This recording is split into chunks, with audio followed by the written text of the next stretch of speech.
Hello. A week or two ago, you read the short story Tandolfo the Great by Richard Bosch, and was in connection with thinking about internal and external conflict and how to create a compelling story, we need to have a character that cares a great deal about something. And that led into discussion and your practice of creating the motivation continuum. But I want to point out something else, and that has to do with sentences.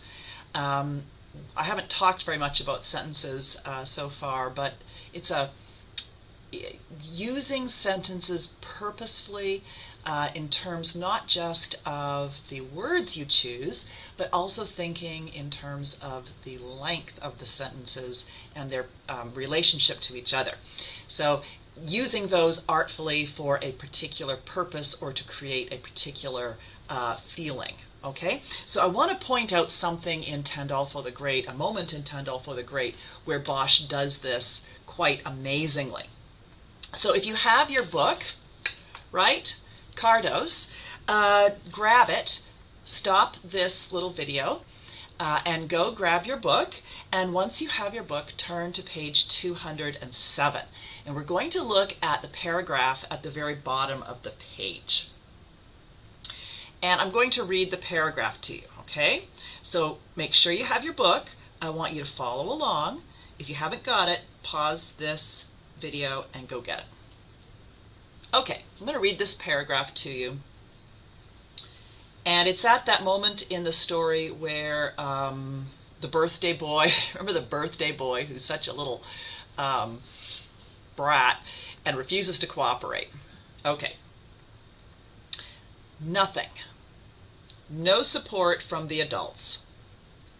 Perhaps if he wasn't a little tipsy, perhaps if he didn't feel ridiculous and sick at heart and forlorn, with his wedding cake and his odd mistake in romance, his loneliness, which he has always borne gracefully and with humor, and his general dismay, perhaps if he were to find it in himself to deny the sudden, overwhelming sense of the unearned affection given this lumpish, slovenly version of stupid, complacent, spoiled satiation standing before him, he might have simply gone on to the next trick. Okay, a couple of things I want you to notice here. Did you notice how many sentences are in that paragraph? It's just one paragraph. And then, did you notice how many words are in each sentence? Well, there are 3 sentences in that paragraph, that's all. But notice the number of words. The first sentence is a single word sentence. Nothing. The second sentence has, I gotta go put my glasses back on, has 5 words, okay? Then the third sentence, by comparison, has 84 words. You probably wouldn't want to read an entire page or chapter of super, super long sentences, right? It gets really hard, and they all kind of blend together. But when you juxtapose a wonderful long sentence with 1 or 2 extremely short sentences, it creates quite a dramatic effect. Notice too, and I've said, let me just back up a minute, I've said to different students at different times that generally speaking, adjectives and adverbs are not always a creative writer or a short story writer's friend.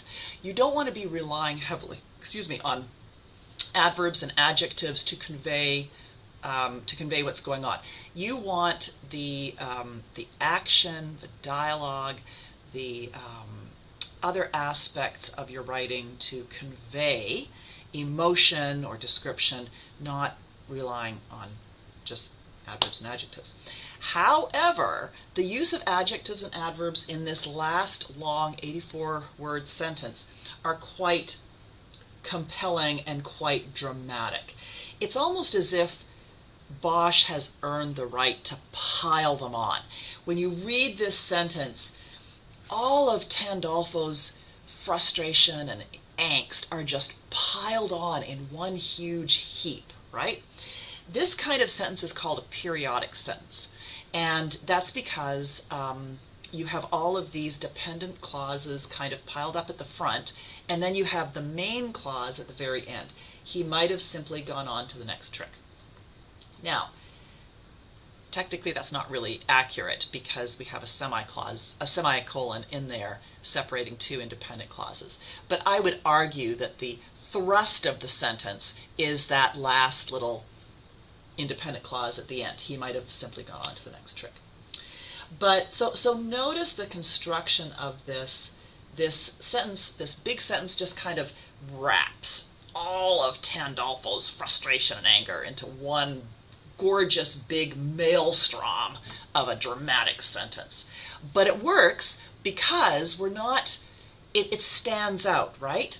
What precedes it is that little one-word sentence, then that little five-word sentence, right? And then we have this big cacophony of a sentence.